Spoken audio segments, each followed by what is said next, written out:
Greetings to everyone out there in the No DQ galaxy. Welcome to the No DQ live recap of AEW Dynamite. I was also watching NXT at the same time, trying to watch as much of both shows as possible, but my focus is AEW. Thank you guys for tuning in, whether you're watching live or on demand. I appreciate your viewership. I hope you enjoy the review video. There's a lot to discuss. It's hard to keep up with both shows, but people have requested that I keep recapping both shows the same night, just so I can go back and forth and tell you guys what was happening on the two shows. And it's more fun that way, just to go back and forth and see what WWE's doing, what AEW's doing, and if they're trying to counter each other, or if there's any strategy as to what they're putting in certain time slots. Supernamic2121 says, no, Aaron, just focus on one show. Well, I did do a poll, and the majority voted for me to do this format, so going with the majority here. We had the AEW show open with the usual intro and pyro.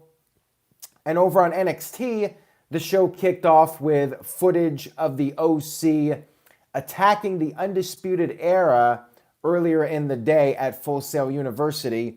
We had AJ and the OC come out for their promo. AJ talked about how NXT brought the war to Monday Night Raw, and now AJ and the OC are bringing the war to NXT. They said that they are going to take over NXT, and that is undisputed. We had Tommaso Ciampa come out, and he talked about how he always gets asked about when he's coming to the main roster, and his response was, it looks like the OC have come to the main roster. AJ said, are they supposed to be afraid of Ciampa standing there all by himself? And that's when Ciampa brought out Keith Riddle. Let me try that again. Keith Lee and Matt Riddle. And that set up the main event of the evening, a 6-man tag team match. I will talk about that more later. That did go into the overrun, so I was able to watch pretty much the entire match. Over on AEW, we had Pac versus Trent Beretta from the Best Friends. Crowd was chanting, Pac, you suck. Pac dominated most of the match, but you did have the other Best Friends out there. You had Orange Cassidy getting in the ring and basically stopping Pac from doing his big dive onto Trent. Orange Cassidy doing the whole routine with the kicks, and then he went for his super kick, and that's when Pac just kicked him right in the face and knocked the glasses off of his head. I like when Orange Cassidy, if you're going to have him in these matches, I like the idea of him being a distraction. You know, he's coming in there and he's doing his whole thing, but he's also providing a distraction and helping the guys that he's aligned with, in this case, Trent Beretta. So I like this. I like him in this manager type role. And I think he's one of the more entertaining things about AEW at this point. I know it's a silly gimmick, but I think it's fun personally. Tony H with a $2 super chat. Thank you for that, Tony. He says, the Jericho video package was gold tonight. I loved it. I agree, and I will talk about that here in a few minutes. I thought that was fantastic, and I definitely need to talk about Cody Rhodes. So let's go ahead and finish talking about this match. Weird finish here. So thanks to Orange Cassidy, Trent did make a brief comeback, but then Pac regained the advantage, and then he hit the Black Arrow, and something was amiss here because the referee said that there was a kick out. However, it looked like a 3 count, and the announcers thought that the match was over. There was all this confusion about what had happened, but the referee was saying that Trent kicked out of the Black Arrow. So Pac went for the submission finisher, and Trent basically passed out from it, and Pac was determined the victor of the match. Pac cut a brief promo after the match and said that he is going to make an example out of Adam Page again, at the Full Gear pay-per-view. Over on NXT, we had Pete Dunne versus Damian Priest. Dunne ended up winning the match by submission, and then we had an attack from Killian Dane onto Pete Dunne. Hoof-Hearted with a $2 super chat says, "Are we all just pawns in a dick-waving contest?" That is a reference to the whole Saudi Arabia story and what was allegedly said. But of course, there's a lot of controversy surrounding not just what apparently happened, but that maybe some of the reporting was inaccurate. But that's a whole other story. You can make sure you stay tuned to NoDQ.com for the latest regarding that. The whole Saudi Arabia thing. We're moving on here. We're not talking about Saudi Arabia tonight. We got other things to talk about. AEW, NXT. So let's stick to that. We had Tony Schiavone interviewing Cody Rhodes. Cody was out there to make his big announcement. And this was an amazing promo. This was, dare I say, the best Cody Rhodes promo of his entire career. They brought up how Charlotte was the birthplace of Cody. Cody talked about all the legends. He mentioned Eddie Graham. He mentioned his father, of course, Dusty. And he did note that a lot of these legends were also management. And Cody said that, yeah, it's true. He's management. However, he feels like AEW needs to listen to the fans. The fans, he wants to give them what they want. And he's heard the criticism from the fans about the guy who's running the company being in the World Championship match. So therefore, Cody's announcement was that he will get this one opportunity against Chris Jericho this Saturday at the pay-per-view. However, if Cody does not win the championship, he will not compete for the AEW World title again. And then he talked about all the things that Chris Jericho has said, how Cody has a silver spoon in his mouth because of his dad. Cody responded by saying that Jericho's dad, famous hockey player, so Jericho's a hypocrite for saying that because Jericho also had a silver spoon, having a famous father.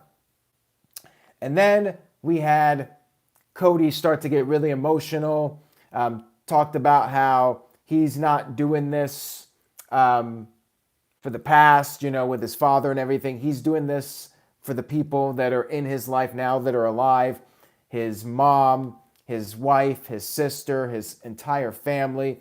And he had so much passion here. Cody was just fantastic. He talked about how it took him 14 years and he went from being undesirable to goddamn undeniable. And he said that at full gear, he is going to eat Jericho alive. Again, me recapping it doesn't do it justice. If you haven't seen it, you can go over to twitter.com/NoDQDOTCOM. There's a video on there. Make sure you watch it if you haven't seen it. I mean, it was definitely Cody's best promo because I'm trying to think of a better one and I just can't. And I think that this one will hold water for quite some time. Now the question is, will Cody actually win the title at Full Gear? And if he doesn't, will that stipulation hold? That remains to be seen. We had a recap of SCU winning the tag team titles, and then we had the Dark Order versus Private Party, with the winning team getting a spot at Full Gear in the tag team title match, basically being added to make it a triple threat. SCU versus Lucha Brothers versus one of these two teams. We had SCU on commentary, and meanwhile over on NXT we had Tanera versus Santana Garrett going on. Tanera picked up the victory there. Back on AEW, Private Party won with the gin and juice, which again, I'm all for this. I've said it before. I'm just not feeling the Dark Order. To me, they're one of the weaker acts in AEW, and just something needs to change with that group because it's just not doing anything for me right now. We had a standoff after the match with SCU and the Lucha Brothers coming out, and SCU held up the tag team titles. Then over on NXT, we had another women's match. We had Dakota Kai versus Shayna Baszler.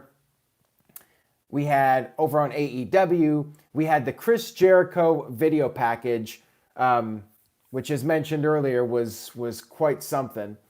So Jericho was sitting at this table. Sammy Guevara was coming up to him, offering him a couple of different bottles of the bubbly, wanting to see which one he preferred.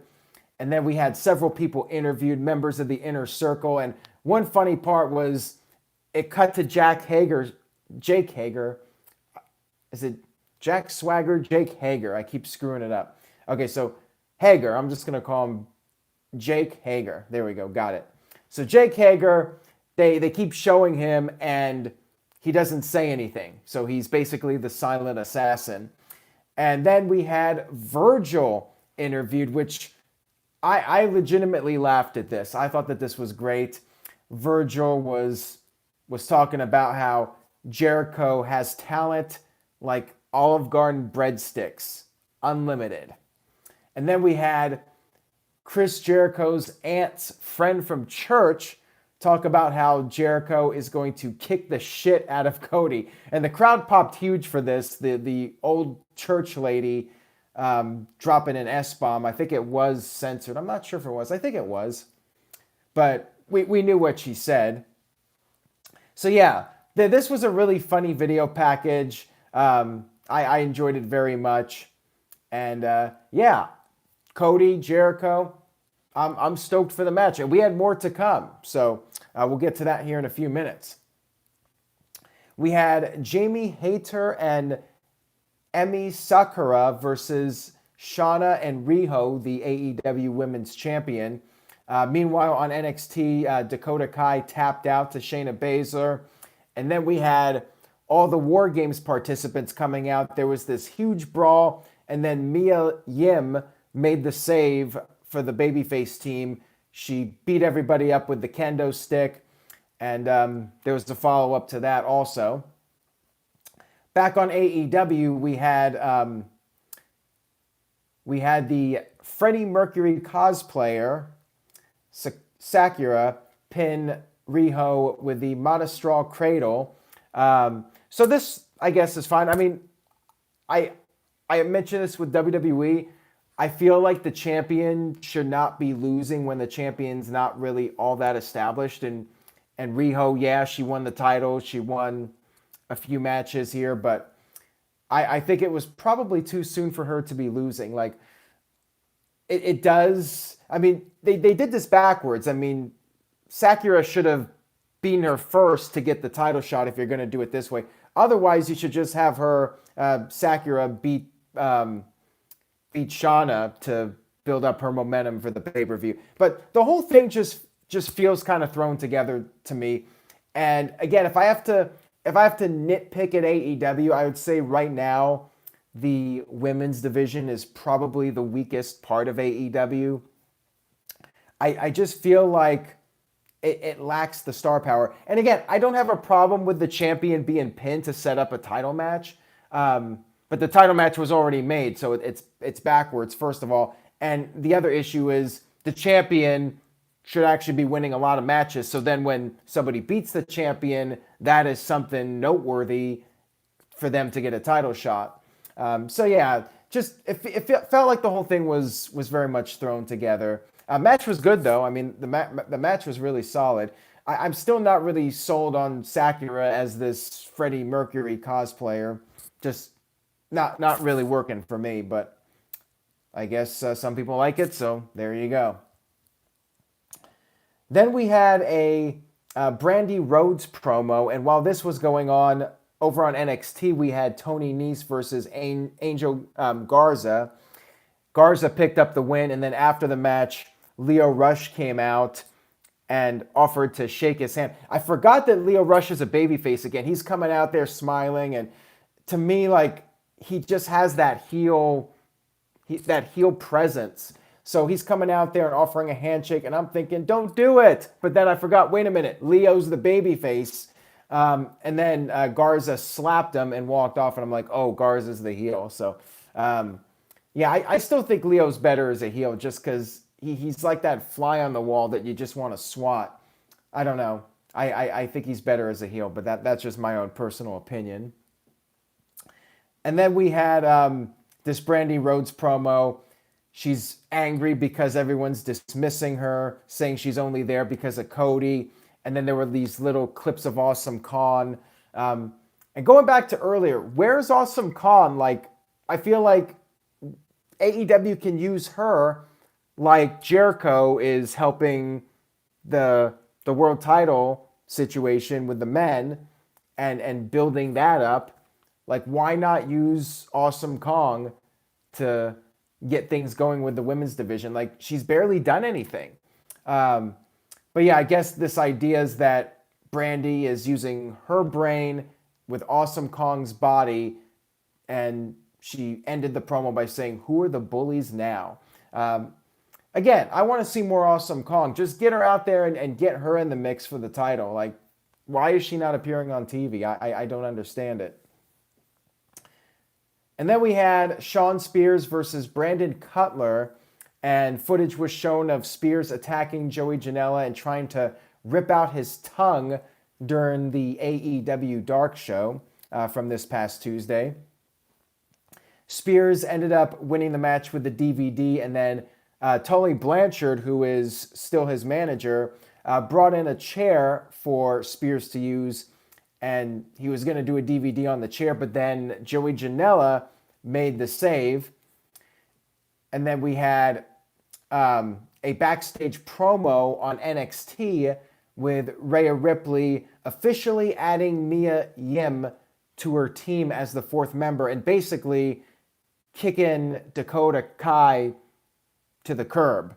And Dakota Kai, the fans, everyone was really sad about this, and lots of people on social media speculating that maybe this will be a heel turn. Dakota Kai will feel that she got betrayed, and she's going to go over and join Shayna Baszler's team because Shayna still hasn't announced a final member for her team. $5 super chat from Ken, terminated by Google. Thank you for that, Ken. He says, Riff, do you think AEW has a weak women's division? What do you think of Allie? I think Allie is as adorable as Candice LeRae or Alexa Bliss. Well, this is a little off topic, but I did watch NWA Power this week, and yeah, she's definitely the standout on the NWA show. Although I will say, I'm forgetting her name now, but the woman who has half her face painted, something Rose, I'm not sure what her name is, but she stood out to me on the NWA Power show. So much I don't remember her name, but I liked her look, and I think that she could possibly do something. Did I mix them up? People are saying Allie's in AEW. Who was the one who was on Power this week? I'm getting confused now. There's just so many shows. I end up getting confused about all this stuff. Rosemary, but what's her name in NWA? Thunder Rosa. That's it. Yeah, I like her look. So I'll say that much. Where are we now? Okay.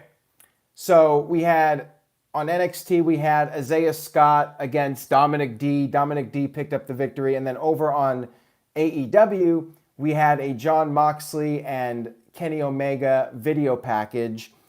And then we had the main event for AEW. We had Kenny Omega and Hangman Adam Page against Sammy Guevara and Le Champion, Chris Jericho. Jericho came out with Jake Hager, of course, his muscle.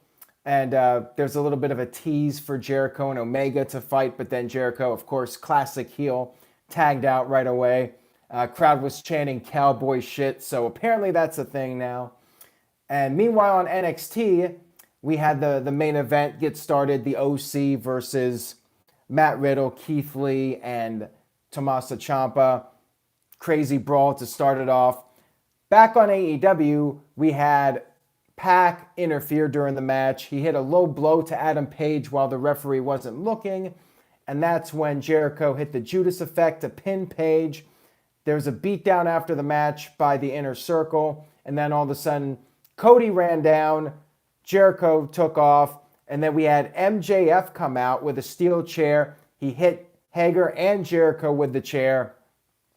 And he threw Jericho back into the ring. Cody hit the crossroads and then picked up the AEW title. This would have been fine if the show just ended here with Cody holding up the title, but there was more. I mean, they did a lot of stuff here in this final segment of the show. It was crazy. So Cody was holding up the title. And by the way, I wonder if MJF is turning against Cody at the pay-per-view. Just wondering, because I feel like that's been the direction and where this is all going. And that would be Cody's way of losing the match, is MJF betraying him. But yeah, so Jericho and Omega, not Jericho. We had Moxley. Again, there's so many guys. I end up screwing things up. It was Moxley coming out with a barbed wire bat, and then Omega got his barbed wire broom.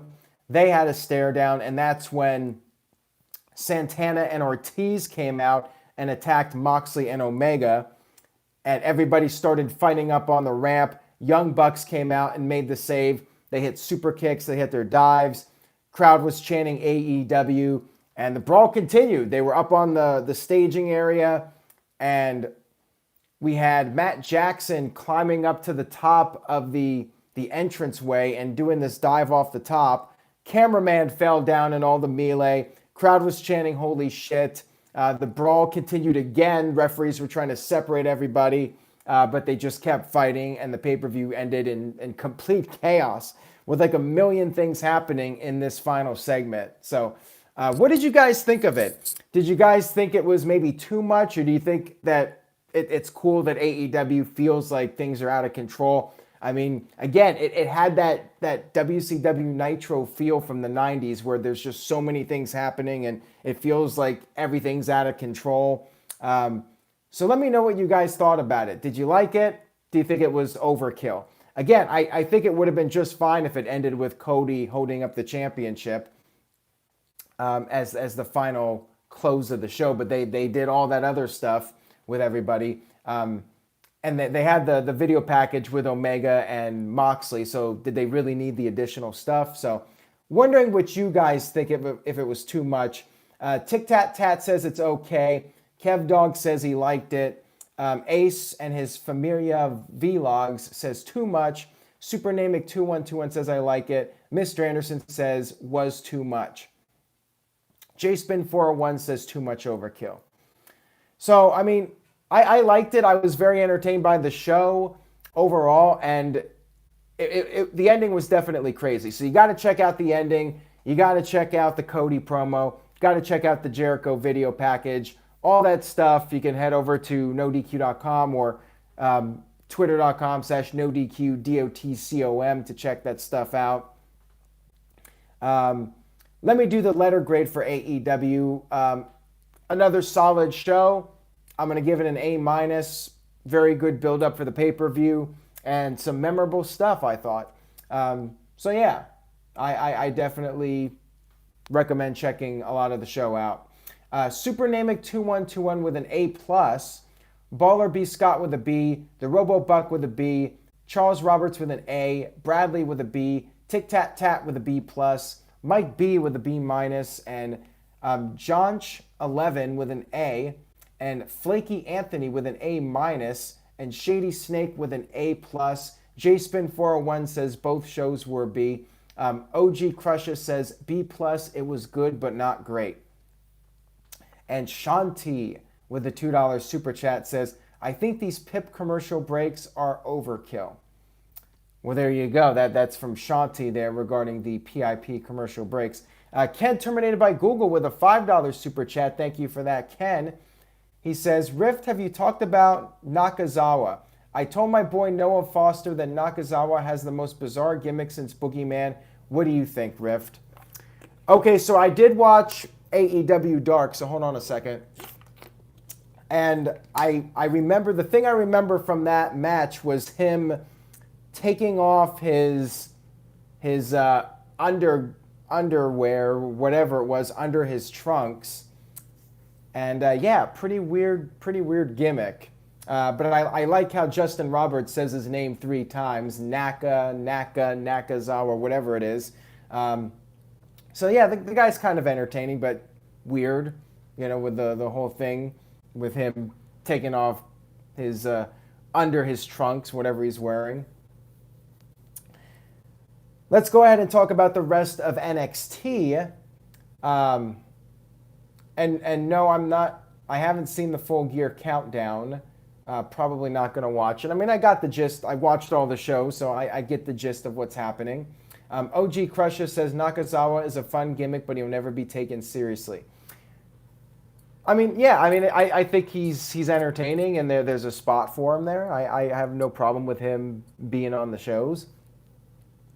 But yeah, the NXT main event, Matt Riddle got the hot tag.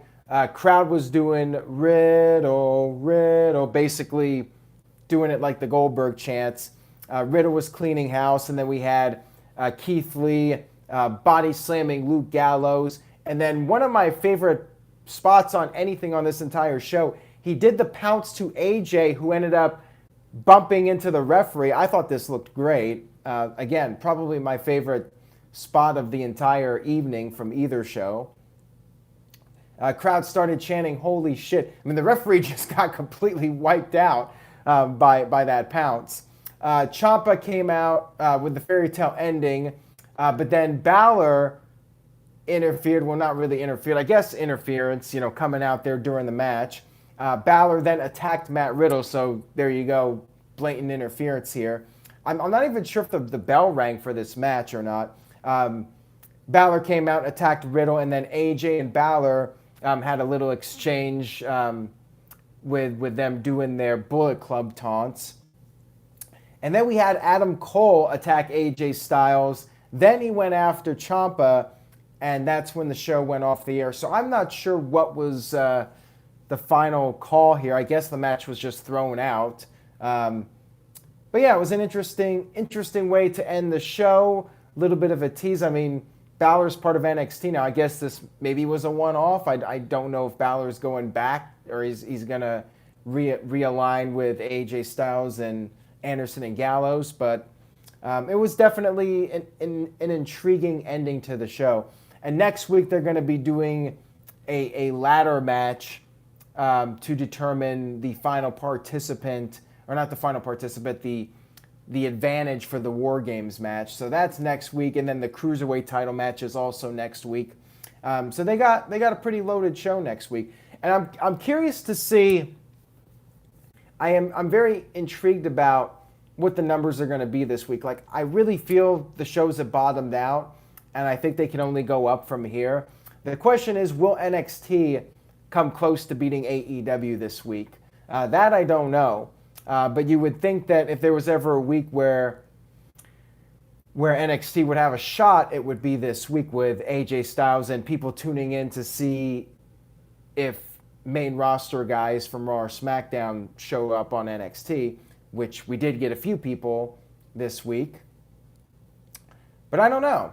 The fact that Raw did not do a very good number, and the final hour, which was being hyped up, with AJ Styles versus Adam Cole, didn't do so well, did under 2 million viewers. I just feel like whatever buzz there was coming off of SmackDown, unfortunately, it has pretty much cooled off already. So I don't know.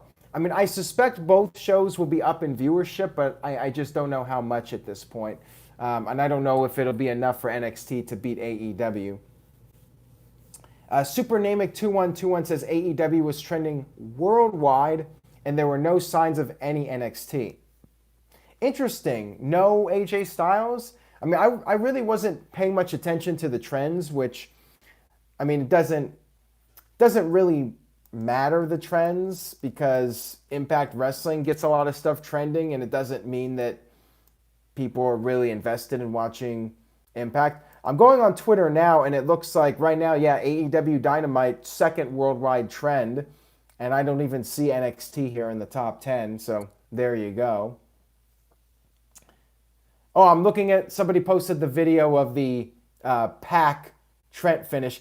Okay, so let's look at this again.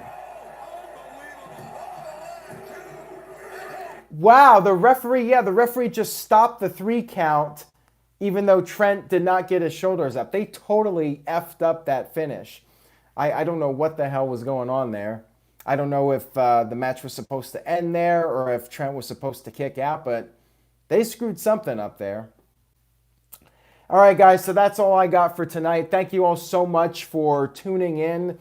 I will be back later this week. I think we're going to have the No DQ review coming up. We'll be recording that tomorrow night. And then Friday night SmackDown, I'll be back for another live stream. And then Saturday night, I will be recapping AEW Full Gear. NoDQ.com for live coverage, play-by-play results of Full Gear.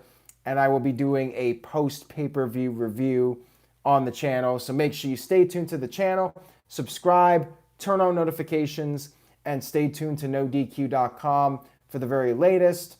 Going to be a crazy rest of the week. Thank you all again for watching, and I will see you all next time.